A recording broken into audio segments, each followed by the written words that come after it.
Hey everyone, today in this video we will going to discuss about herb palsy, which is a requested topic. So let's clear everything about herb palsy, including the definition, epidemiology, etiology, science, symptoms, management, including the surgical and physiotherapy management, its outcome measure and discharge protocol as well in this video. So stay tuned for the detailed explanation of herb palsy. So herb palsy is actually the paralysis of your arm. Arm जो होती है वो paralyse हो जाती है इस condition के अंदर. बेसिकली यूनिलेटरल होता है, एक आर्म पैरालिसिस होती है, लेकिन कभी कभी ये बायलेटरल भी हो सकता है. सो इसमें होता क्या है, आपकी जो ब्रेकियल प्लेक्सिस होती है, यानी कि जो ग्रुप ऑफ नर्व है C5 से T1 तक जो बंडल रन कर रही है, that is C5, C6, C7, C8 and T1, इनसे कुछ रूट्स निकलती है और वो रूट्स आगे चल के ट्रंक, कॉर्ड्स एंड डिविजन्स करती हैं, फिर ब्रांचेस में डिवाइड हो जाती हैं. ठीक है, अब अगर इस रूट में C5 एंड C6 लेवल पर कोई इंजरी हो जाए, कोई स्ट्रेच आ जाए नर्व के अंदर, एवर्जन हो जाए, तो अर्ब पैल्सी जैसी कंडीशन दिखाई देती है. ठीक है, अर्ब पैल्सी के अंदर जो पैरालिसिस डेवलप होता है, उससे जो डिफॉर्मिटी क्रिएट होती है, उसे जनरल लैंग्वेज में वेटर टिप डिफॉर्मिटी भी कहते हैं. तो इससे आप पिक्चर में देख सकते हो किस तरीके का दिखता है वेटर टिप डिफॉर्मिटी. तो इससे बहुत सारी चीज़ें क्लियर हो जाती है कि किस तरीके का जो प्रेजेंटेशन होगा आर्म का और पैल्सी के अंदर दिखाई देगा. Okay, next is the clinical appearance और clinical presentation of Erb palsy, यानी कि जो पेशेंट होगा उसका जो लिम्फ है, आर्म है, जिसमें भी पैरालिसिस डेवलप हुआ है, उसका क्या प्रेजेंटेशन रहेगा जिससे आप ये सस्पेक्ट कर सकते हैं the person is suffering from Erb palsy. So as you show in the picture, जो फोर आर्म रहती है, जो अपर आर्म होगी वो मीडियली रोटेटेड रहेगी, एल्बो एक्सटेंडेड पोजीशन पे रहेगा, फोर आर्म प्रोनेटेड रहेगा and the wrist is in the flexion. ठीक है, तो ये वाला पोजीशन पेशेंट में आपको दिखेगा, ये मीडियली रोटेट रहेगा, ये एक्सटेंडेड रहेगा, ये आपका प्रोनेशन में रहेगा और जो आपका रिस्ट है वो फ्लेक्शन में रहेगा. तो इस पोजीशन पे अगर आपको पेशेंट की एक्सट्रीमिटी दिख रही है, that means the person is suffering from Erb palsy. ठीक है, इसके अलावा भी कुछ चीज़ें दिख सकती है, लाइक जो स्कैपुला है अफेक्टेड साइड पे, उसकी विंगिंग भी हो सकती है. ठीक है, तो विंगिंग ऑफ स्कैपुला, उसके साथ साथ टोसिस जो भी है वो भी हो सकता है. टोसिस यानी कि जो आईलिड होती है ना, वो पैरालिसिस हो जाती है, तो ड्रूपिंग होने लगती है एक आईलिड की, which is called ptosis. Clear? Now let's talk about the epidemiology of Erb palsy. Basically जो अर्ब पैल्सी है वो किस एक्सटेंड तक होता है. तो अगर हम इसको देखें तो ग्राफिकली देखें तो दिस पर 1000 बर्थ में 1 to 3 बेबीज़ जो होंगे those are suffer from Erb palsy. Statically देखा जाए तो एक साल में 5000 ऐसे बच्चे पैदा हो जाते हैं जो अर्ब पैल्सी से सफ़र करते हैं. उसके बाद अगर इसके कंडीशन को देखें तो ये यूनिलेटरल और बायलेटरल दोनों हो सकता है, लेकिन बायलेटरल होने के चांसेस बहुत कम है, जस्ट 3%. ठीक है, टोटल केसेस में से बायलेटरल होंगे, बाकी सारे यूनिलेटरल होते हैं. अब यूनिलेटरल में भी स्पेशली राइट आर्म ज़्यादा अफेक्टेड होता है in comparison to left arm. ठीक है, उसके बाद अगर हम इस कंडीशन को देखें तो ये फीमेल्स में ज़्यादा होता है मेल के कंपैरिजन में ड्यूरिंग बर्थ. ठीक है, बाय बर्थ या बर्थ के दौरान अगर अर्ब पैल्सी डेवलप हुआ है, ठीक है, तो वो फीमेल्स में ज़्यादा होता है. मेल्स में यहाँ पर एडल्ट में एकदम इन्वर्ट हो जाएगा. ठीक है, जैसे एडल्ट मेल्स होते हैं, यानी कि एडल्ट ऑनसेट अर्ब पैल्सी जो है वो मेल्स में ज़्यादा होगा क्योंकि वो ज़्यादा एक्सीडेंट वगैरह को फेस करते हैं, और फीमेल्स में एडल्ट ऑनसेट अर्ब पैल्सी बहुत कम होता है. Is that clear? Now let's talk about the etiology of Erb palsy, यानी कि अर्ब पैल्सी होने के क्या रीज़न हो सकते हैं, क्या कॉजेज़ हैं. ठीक है, तो सबसे पहले जो मेजर इसका कॉज होता है that is due to shoulder dystocia. Shoulder dystocia का क्या मतलब हुआ, जब भी बेबी की नॉर्मल डिलीवरी हुई होती है तो मदर का जो पेल्विस होता है वो या तो इतना वाइड नहीं होता है, इतना नैरो रहता है, या बेबी का जो वेट है वो नॉर्मल से ज़्यादा होता है. ठीक है, तो उस केस में क्या होता है, जब नॉर्मल डिलीवरी होती है तो बेबी का हेड तो बाहर आ जाता है, ठीक है, लेकिन जो शोल्डर है वो पेल्विस के अंदर, मदर की पेल्विस में स्टक रह जाता है. तो जब हम हेड को खींच रहे होते हैं तो उस केस में सपोज़ हेड को अगर आप बाहर की तरफ प्रेशर लगा रहे हो तो ये चीज़ अगर स्ट्रक है तो यहाँ पर एक स्ट्रेच आएगा. ठीक है, एक कॉन्टिन्यूस स्ट्रेच आएगा जो C5 C6 के नर्व रूट को डैमेज कर सकती है. तो वहाँ पर अर्ब पैल्सी डेवलप होता है. सेकेंड थिंग, अगर बेबी जो है वो इन्वर्टेड है वूम्ब में, यानी कि ब्रीच प्रेजेंटेशन में, तो उस केस में क्या होगा, पहले बॉडी डिलीवर होगी देन हेड. ठीक है, तो वहाँ पे बॉडी डिलीवर होने के बाद क्या होता है कि शोल्डर को एक्सेसिवली प्रेशर देकर अगर खींचा जाए डाउनवर्ड पोजीशन पे तो उस केस में भी आपका अर्ब पैल्सी डेवलप हो सकता है. ठीक है, थर्ड थिंग जो देखी जाती है, अगर बेबी का वेट यूजुअल से ज़्यादा है, या मदर को जेस्टेशनल डायबिटीज़ है, मैटरनल डायबिटीज़ है, तो वहाँ पे भी अर्ब पैल्सी डेवलप हो सकता है। The next cause can be जो अर्ब पैल्सी है वो इस केस में भी हो सकता है अगर वैक्यूम सक्शन यूज़ किया गया है डिलीवरी के टाइम पे, तो उस केस में भी हो सकता है। और ऐसा नहीं है कि सिजेरियन जो सी सेक्शन डिलीवरी होती है वहाँ पर नहीं होगा, वहाँ पर भी चांसेस होते हैं। जो सर्जिकल इंस्ट्रूमेंट है उससे भी कई बार क्या हो सकता है कि जो नर्व है वो डैमेज हो जाए, कहीं ना कहीं से उसमें हल्का सा भी रप्चर आएगा, कुछ भी होगा, स्ट्रेच आएगा, तो वो डैमेज कर सकती है। नेक्स्ट, अगर मैटरनल ओबेसिटी है, मैटरनल डायबिटीज़ है, फोर्सेप या वैक्यूम की हेल्प से डिलीवरी हो रही है, ठीक है, तो उसमें एक एक्स्ट्रा प्रेशर लग रहा है, वहाँ पर पैल्सी डेवलप हो सकता है, नर्व में स्ट्रेच आ सकता है। और ऐसा नहीं है कि सिर्फ इस रूट में ही डिलीवरी में नर्व डैमेज हो, आपके सिजेरियन डिलीवरी यानी कि जो सी सेक्शन डिलीवरी होती है उसमें भी पैल्सी डेवलप हो सकता है, ठीक है, वो वहाँ पर भी चांसेस रहते हैं। Is that clear? Now let's talk about the pathophysiology of the condition. So pathophysiology अगर हम देखें तो शोल्डर डिस्टोशिया की वजह से आप हेड को पुल कर रहे होते हैं बाहर की तरफ और शोल्डर अपोजिट डायरेक्शन में स्टक है, तो यहाँ पर क्या होता है, एक स्ट्रेच आता है आपके C5 C6 नर्व में, ठीक है। अब उस स्ट्रेच की वजह से हो सकता है कि एक सिंपल सा कंप्रेशन क्रिएट हो, एक स्ट्रेच क्रिएट हो जिससे एक टेम्पोरल डिस्रप्शन हो, या फिर हो सकता है कि कंप्लीट एकदम पूरी तरीके से टीयर हो जाए, ठीक है। तो कंप्लीट डिसरप्शन भी हो सकता है, एक टेम्पोरल डिसरप्शन भी क्रिएट हो सकता है। अब इसकी वजह से क्या हो रहा है, जो आपकी C5 C6 नर्व रूट्स थी वो आगे ब्रांचेस बनाती हैं जो कि आपके आर्म को सप्लाई करती है, तो वो उसका जो सेंसरी एंड मोटर फंक्शन है, जो उस नर्व ब्रांचेस के जो सेंसरी मोटर फंक्शंस थे वो सारे डिस्टर्ब होंगे, यानी कि जो आपकी डेल्टॉइड वाला जो रीजन है, यानी शोल्डर वाला जो रीजन है, आपका मीडियल और लेटरल वाला जो आर्म है, इन सब का जो सेंसरी लॉस है वो दिखेगा आपको, ठीक है। उसके अलावा मोटर लॉस दिखेंगे, यानी कि जो मसल्स है उसमें वीकनेस दिखेगी, लाइक आपका जो डेल्टॉइड मसल है उसमें वीकनेस रहेगी, बाइसेप ब्रेकी में रहेगी, ब्रेकियालिस में रहेगा, ठीक है।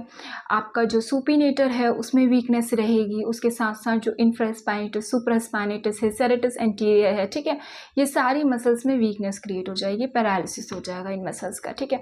उसके साथ कौन से मूवमेंट परफॉर्म नहीं होंगे, जस्ट इमेजिन दैट पिक्चर जो कि हमने पहले डिस्कस की थी क्लिनिकल प्रेजेंटेशन में, जैसे आर्म का जो प्रेजेंटेशन रह जाता है, दैट मीन्स कि उसके अपोजिट मूवमेंट्स जो हैं वो पेशेंट परफॉर्म नहीं कर पाएगा, तभी तो उसी मूवमेंट में बॉडी रह जाती है।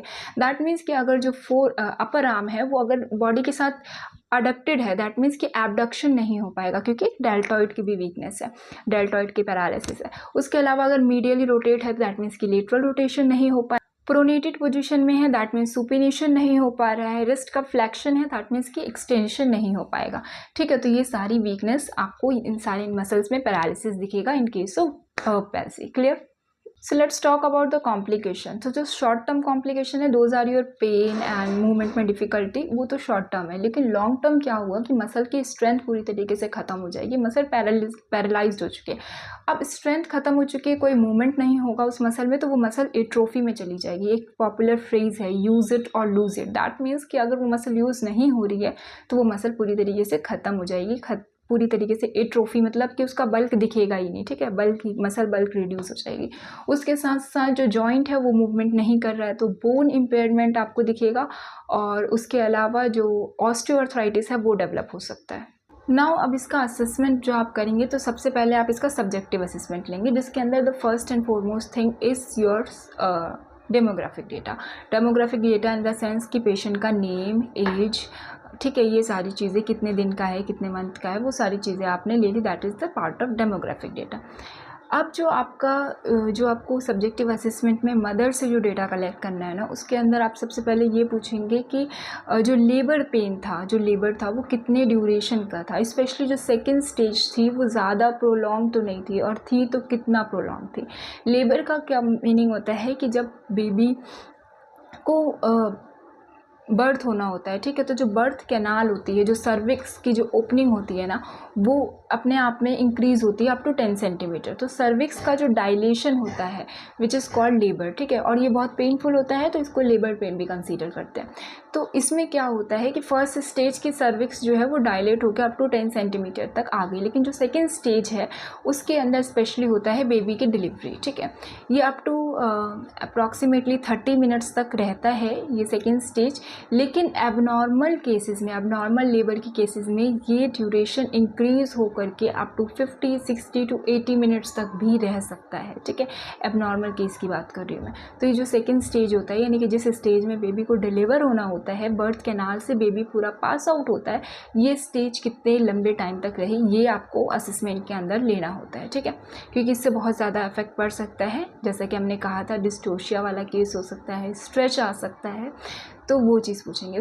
Next thing you can ask for कि जो बेबी है उसकी डिलीवरी के टाइम पे क्या प्रेजेंटेशन थी। वर्टेक्स प्रेजेंटेशन थी, दैट मीन्स कि जो हेड है वो नीचे था, बॉडी ऊपर थी। पहले हेड डिलीवर होता है देन बॉडी, या फिर ब्रीच प्रेजेंटेशन थी, यानी कि पहले बॉडी एंड बाद में हेड डिलीवर हुआ, या फिर डिलीवरी नॉर्मल थी ही नहीं, सिजेरियन डिलीवरी थी, वो आपको पूछना होता है। बॉडी बेबी का जो वेट था बर्थ टाइम पे वो कितना वेट था, और डिलीवरी में कोई असिस्टेड एड का तो यूज़ नहीं हुआ, like forceps delivery, vacuum delivery और सिजेरियन डिलीवरी, ठीक है। तो कुछ भी आपको डिलीवरी के टाइम पे एक्सटर्नल चीज़ यूज़ हुई है तो उसके बारे में आपको डेटा लेना है, ठीक है। उसके बाद आप उसको पूछेंगे कि प्रीवियस डिलीवरीज़ जो हैं वो कैसी रही हैं। प्रीवियस डिलीवरी में किसी को ब्रेकियल प्लेक्सी जो बर्थ पैल्सी है वो तो नहीं था, यानी कि ब्रेकियल प्लेक्सिस बर्थ से ही, राइट। तो ब्रेकियल प्लेक्सिस बर्थ पैल्सी तो नहीं था, वो आप पूछेंगे। मैटरनल हिस्ट्री लेंगे, यानी कि मदर को मैटरनल डायबिटीज़ तो नहीं था, मैटरनल ओबेसिटी तो नहीं था, ठीक है। और जो एक्टिविटी है जो बच्चा परफॉर्म नहीं कर पा रहा है अपर लिम्स की, कौन सी एक्टिविटी बेबी परफॉर्म नहीं कर पा रहा, उसके बारे में आप उनसे पूछ सकते हैं as a subjective assessment. Now we will go towards the objective assessment, जिसमें हम फिजिकल एग्जामिनेशन करेंगे। फिजिकल एग्जामिनेशन में the first thing is observation. Child की एक्टिविटीज़ को आप देखेंगे सुपाइन पोजीशन पे, प्रोन लाइन पोजीशन पे, सिटिंग पोजीशन पे, ठीक है। और जब उसको कोई केयर गिवर कैरी कर रहा है तो उस पोजीशन पे बच्चे की क्या एक्टिविटी है वो आपको देखना है। Second thing you can go towards the observation of spontaneous activities in finger, wrist, elbow में बच्चा कैसी कैसी एक्टिविटीज़ कर रहा है, ठीक है। खेलते टाइम पे, या फिर अगर रिस्पॉन्स कर रहा है तो ऐसा तो नहीं है सिर्फ एक हाथ से रिस्पॉन्स कर रहा है, दूसरे हाथ को मूव नहीं कर रहा है किसी तरीके से, ठीक है। हॉर्नर साइन प्रेजेंट है या एब्सेंट है, आप ये देख सकते हैं। हॉर्नर साइंस के अंदर आप ये देख सकते हैं कि जो बच्चा है उसकी आईलिड ड्रूप डाउन तो नहीं हो रखी है, प्यूपिल कॉन्स्ट्रिक्ट तो नहीं है, या फिर स्वेटिंग बच्चे के अंदर नहीं हो रही है। ये सारी चीज़ें हॉर्नर साइंस के अंदर आती है, लाइक टोसिस, मियोसिस एंड अनहाइड्रोसिस, ठीक है। टोसिस का मतलब हुआ कि आईलिड जो है ड्रूप डाउन हो चुकी है। मियोसिस का मतलब हुआ कि जो प्यूपिल है वो कॉन्स्ट्रिक्टेड है, एंड अनहाइड्रोसिस का मतलब है कि फेस पे स्वेटिंग नहीं आ रही है, ठीक है। उसके अलावा you can check for the posture of affected limb, कैसा है, फ्लेसिड तो नहीं है, और जो आपका लिम्ब का जो मेजर जो अपीयरेंस था वैसा वेटर टिप वाली डिफॉर्मिटी तो नहीं शो हो रही है, वो चीज़ आप ऑब्जर्व करेंगे, ठीक है। और किसी तरीके की एट्रोफी तो नहीं है, वो चेक करेंगे। नेक्स्ट आप ऑन पैल्पेशन देख सकते हैं, जो आपका सुप्रा क्लेविकुलर फोसा होता है उसको पैल्पेट करके चेक कर सकते हैं। वहाँ पे न्यूरोमास डेवलप हो जाता है, ठीक है, लार्ज न्यूरोमास, तो वो आप देख सकते हैं पैल्सी के केस में। उसके बाद आपका फिजिकल एग्जामिनेशन आप कर सकते हैं, लाइक मूवमेंट्स जो होंगी अफेक्टेड आर्म की, या तो वो रिड्यूस हो जाएंगी या पूरी तरीके से लॉस हो जाएगा मूवमेंट्स का, ठीक है। या फिर बच्चा जो है वो ग्रास्प नहीं कर सकता, किसी चीज़ को रिटेन नहीं करके रख पाएगा, वो छोड़ देगा, ठीक है, कुछ भी पकड़ेगा। तो उसके बाद न्यूरोलॉजिकल एग्जामिनेशन आप कर सकते हैं, जिसके अंदर आप रिफ्लेक्सेस देख सकते हैं, सेंसेशन चेक कर सकते हैं, मोरो रिफ्लेक्स देख सकते हैं। Moro reflex in the sense कि जो बच्चा होता है वो अपने हाथों को ऐसे खोल के रखता है, ठीक है। उसके बाद फिर वो उसको टाइटली वापस टाइट करता है अपने आर्म्स को एंड देन स्टार्ट क्राई। तो ये इस तरीके का जो रिफ्लेक्स है वो बच्चा परफॉर्म नहीं कर पाएगा अगर उसके ब्रेकियल प्लेक्सिस में इंजरी है अपर ट्रंक में, ठीक है। तो आउट पैल्सी की वजह से ये परफॉर्म नहीं कर पाएगा, वो चीज़ आप चेक कर सकते हैं। एंटायर बॉडी का जो है आप एग्जामिनेशन कर सकते हैं। बेबी को कुछ ऑलरेडी है, यानी फ्रैक्चर, टॉर्टिकोलिस, ये सब है, इसे आप चेक कर सकते हैं। इससे आपका जो प्रोग्नोसिस है, यानी कि जो कंडीशन है वो उसके कितने % चांसेस हैं कि वो ठीक हो जाएगा, वो आपको एक आइडिया मिल जाता है, ठीक है। अब मैनेजमेंट की बात करते हैं, तो जो आउट पैल्सी का मैनेजमेंट है उसकी सीवियरिटी पे डिपेंड करता है। अगर लेस सीवियर है तो physiotherapy is sufficient, more severe है, पूरी तरीके से ब्रेक हो चुकी है, एकदम ही रप्चर हो चुकी है, तो सर्जरी की जाती है, ठीक है।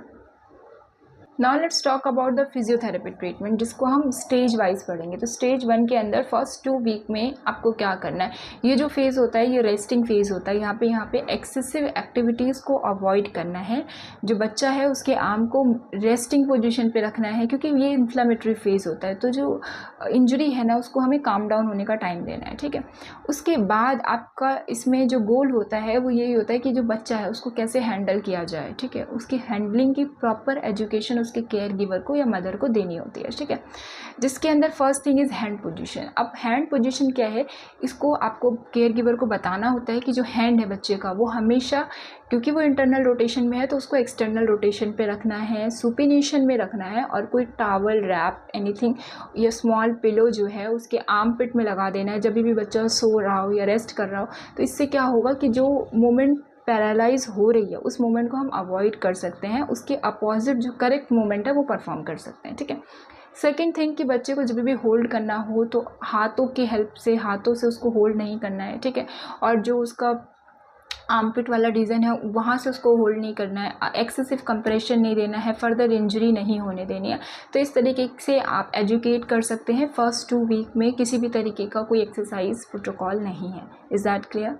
Next is your stage 2। Stage 2 जो होती है वो 2 वीक से 4 मंथ तक की होती है। इस स्टेज का जो गोल होता है वो यही होता है कि आपकी जो बच्चे की रेंज ऑफ मोशन है उसको हमें मैक्सिमली वापस गेन करना है, सेंसेशन और मसल स्ट्रेंथ को वापस लेके आना है, ठीक है।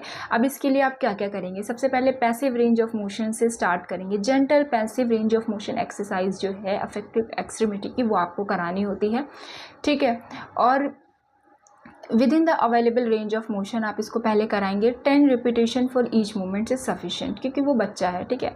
स्टेबलाइज करके रखना है आपको स्कैपुला को जब भी आप PROM यानी कि passive range of motion exercises कराएंगे। उसके साथ साथ आप, क्योंकि सेंसरी लॉस भी हुआ है तो टेक्टाइल स्टिमुलेशन भी दे सकते हैं। टेक्टाइल स्टिमुलेशन का मतलब कि यहाँ पर जो सेंसरी लॉस हुआ है ना उसके डेल्टॉइड में, एंटेरोलेटरल आर्म्स का, तो यहाँ पर आप उसको स्टिमुलेट करेंगे with the help of different texture material, जैसे ब्रशिंग टेक्निक की हेल्प से, ठीक है।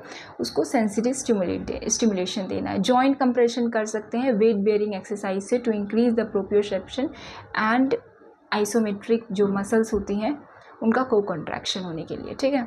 उसके बाद आप माइलस्टोन जो है वो बच्चा अचीव कर सके, ठीक है, एज के साथ साथ। तो जैसे हेड कंट्रोल है, उसके बाद राइटिंग रिएक्शन है, ये सारे रिएक्शन बच्चा परफॉर्म कर पाए, इसकी तरफ आपको फोकस करना है। उसके बाद सेम इंस्ट्रक्शंस को जो आपके स्टेज 1 में फॉलो किया था, यानी कि हैंडलिंग ध्यान से करनी है, ठीक है। पिक नहीं करना बच्चे को आर्म पकड़ करके या फिर एक्जिला के पास से पिक नहीं करना है। उसके अलावा जब भी बच्चा रेस्टिंग पोजीशन पे हो तो ट्राई करना है कि जो उसका फोर आर्म है, अपर आर्म है, वो बिल्कुल लेटरल रोटेशन में रहे, सुपिनेशन में रहे उसका फोर आर्म, जिससे कि कंडीशन जो है वो ठीक हो सके, ठीक है। Next is your stage 3। Stage 3 के अंदर you have to focus on कि जो बच्चा है वो अपना कॉन्स्ट्रेंट इंड्यूस मूवमेंट थेरेपी कर सके, ठीक है। साथ के साथ उसका जो रेंज ऑफ मोशन है, सेंसेशन है और मसल की स्ट्रेंथ है वो वापस रिकवर हो, इम्प्रूव हो, उसका मेंटेनेंस रहे। एंड द थर्ड थिंग कि जो बच्चा है वो अपने माइलस्टोन को अचीव कर सके, यानी कि जो आपका 4 to 6 मंथ वाला एज होता है उसके अंदर बच्चा रोलिंग करना स्टार्ट कर देता है, प्रोटेक्टिव रिस्पॉन्सेस शो करता है, किसी भी चीज़ की तरफ रीच करने की कोशिश करता है, तो वो माइलस्टोन बच्चा अचीव कर सके, कोई कॉन्ट्रैक्चर या डिफॉर्मिटी डेवलप ना हो। इसलिए आप passive range of motion exercise her joint की कराते रहते हैं उसको, ठीक है, जिससे क्या होगा कि किसी भी तरीके की डिफॉर्मिटी या फिर को कॉन्ट्रैक्चर्स डेवलप नहीं होंगे फर्दर, ठीक है। उसके बाद आपका स्टेज 4 आता है, 6 मंथ से 1 ईयर वाला जो स्टेज होता है। इसके अंदर जो आपका रेंज ऑफ मोशन, सेंसेशन या मसल स्ट्रेंथ आपने अचीव की है अब तक, उसको मेंटेन रखना इज़ योर गोल। तो उसको कंटिन्यू करना है एक्सरसाइज को। उसके अलावा आपको माइलस्टोन जो अचीव करना है इस एज तक आते आते बच्चा जो है वो सिटिंग करने लगे, क्रॉलिंग करने लगे, ठीक है, स्टैंडिंग खड़ा हो सके, या फिर 1 ईयर का बच्चा है तो वो वॉकिंग भी स्टार्ट कर देगा। तो ये माइलस्टोन बच्चा अचीव कर ले, देन जो उसकी कॉन्ट्रैक्चर और डिफॉर्मिटी है उसको आपको प्रिवेंट करना है, जिसके अंदर आप उसको जो passive range of motion exercises हैं वो आपको ध्यान में देनी है, वो आपको करानी है। उसके बाद जो भी चीज़ें अवॉइड करनी थी लाइक आर्म्स का मूवमेंट वगैरह, ठीक है, हैंडलिंग, वो सारी चीज़ें आपको अवॉइड करनी है। जैसे जैसे बच्चा ग्रो होगा स्ट्रेंथ और उसका जो कोऑर्डिनेशन है वो इंक्रीज़ होता जाएगा, ठीक है, अफेक्टिव आर्म में वैराइटीज़ ऑफ टेक्निक्स, एक्टिविटीज़ और टास्क स्पेसिफिक ट्रेनिंग आप करा सकते हैं उसके मूवमेंट्स को कराने के लिए। अब अगर बच्चा इतना बड़ा हो जाता है, इतना समझदार हो जाता है कि वो खुद एक्सरसाइज को परफॉर्म कर सकता है, तो उसको आप ट्रेन कर सकते हैं कि वो आर्म से खुद ही सर्कल्स बनाए, ठीक है, अपना जो हैंड है उसको बैक फोर्थ मूव करे, उसके अलावा उसको पुल करे या किसी ऑब्जेक्ट की तरफ रीच करने की कोशिश करे, पुलिंग पुशिंग वो अप्लाई कर सकता है, ठीक है, शोल्डर्स से वो सर्कल्स बना सकता है, इस तरीके की वो एक्सरसाइजेस खुद परफॉर्म कर सकता है। उसके बाद एक चीज़ होती है कि बच्चा खेलते कूदते हुए भी अपने आप को स्ट्रेंथन कर सकता है इस एज में आकर के। जैसे काइट फ्लाइंग करते हैं, ठीक है, पूरा आर्म पे वेट दे करके पीछे की तरफ अगर बच्चा बैठा है, स्किपिंग कर रहा है रोप की हेल्प से या किसी चीज़ को पुश कर रहा है, तो इन सब एक्टिविटीज़ से क्या होगा कि जो बेबी है वो इजीली जो है स्ट्रेंथ को वापस से रीगेन कर सकता है, ठीक है। उसके बाद आउटकम मेजर्स की बात करें तो टोरंटो टेस्ट स्कोर यूज़ किया जाता है इसकी जो आपकी अपर एक्सट्रीमिटी की फंक्शन है उसको क्वांटिफाई करने के लिए कि कितना फंक्शन अच्छा है और कितना नहीं है, और जो रिकवरी हुई है वो किस एक्सटेंट तक हुई है, रिकवरी को प्रिडिक्ट करने के लिए, ठीक है। किसी भी बच्चे को ब्रेकियल प्लेक्सिस बर्थ पैल्सी हो तो उसके लिए ये स्केल डिज़ाइन है टू प्रेडिक्ट द आउटकम, ठीक है। ये गुड है, पुअर है, कितना रिकवरी हुआ है उसके हिसाब से आपका जो स्कोर है, अगर स्कोर जो है 3.5 से लेस है, ठीक है, 3 मंथ ऑफ एज में, तो रिकवरी जो है वो पुअरली एक्सपेक्टेड है। तो यहाँ पर आप देख सकते हैं these are the grades and clinical findings and these are the scores, ठीक है। यानी कि ग्रेविटी एलिमिनेटेड प्लेन में भी कोई कॉन्ट्रैक्शन नहीं दिख रहा है। ग्रेविटी एलिमिनेटेड प्लेन में आपको कॉन्ट्रैक्शन तो दिख रहा है लेकिन मूवमेंट नहीं दिख रहा है, तो ग्रेड 1। ग्रेविटी एलिमिनेटेड प्लेन में मूवमेंट तो है लेकिन बस हाफ रेंज ऑफ मोशन तक आ रहा है, that is your grade 2। Gravity eliminated position पे मूवमेंट है, हाफ रेंज ऑफ मोशन से ज़्यादा है, दैट इज़ ग्रेड 3। ग्रेड 4 जो आपका ग्रेविटी एलिमिनेटेड प्लेन है उसमें बच्चा फुल मोशन कर रहा है। Grade 5 is gravity against plane में जो बच्चा है वो हाफ रेंज ऑफ मोशन को अचीव कर पा रहा है। ग्रेड 6 अगेंस्ट ग्रेविटी जो बच्चा है हाफ रेंज ऑफ मोशन से ज़्यादा मूवमेंट परफॉर्म कर रहा है। ग्रेड 7 के अगेंस्ट ग्रेविटी बच्चा full movement, full range of motion perform कर रहा है। डिस्चार्ज प्रोटोकॉल्स की बात करें तो अगर बेबी का आर्म फुली रिकवर हो चुका है तो बेबी को आप डिस्चार्ज कर देते हैं। उसके बाद देयर इज़ इनकम्प्लीट रिकवरी, तो फिजियोथेरेपी जो है वो कंटिन्यू रहती है, मॉनिटर आपको कंटिन्यू करना होता है, फॉलोअप कंटिन्यू करना होता है, ठीक है। और अगर उसमें कोई इम्प्रूवमेंट नहीं है तो फिर सर्जिकल जो आउटकम्स होते हैं, सर्जिकल इंटरवेंशन के लिए पेशेंट को रेफ़र करना होता है। Then these are the references, this is all about a palsy. Hope you guys like the video, do subscribe and share, follow for more.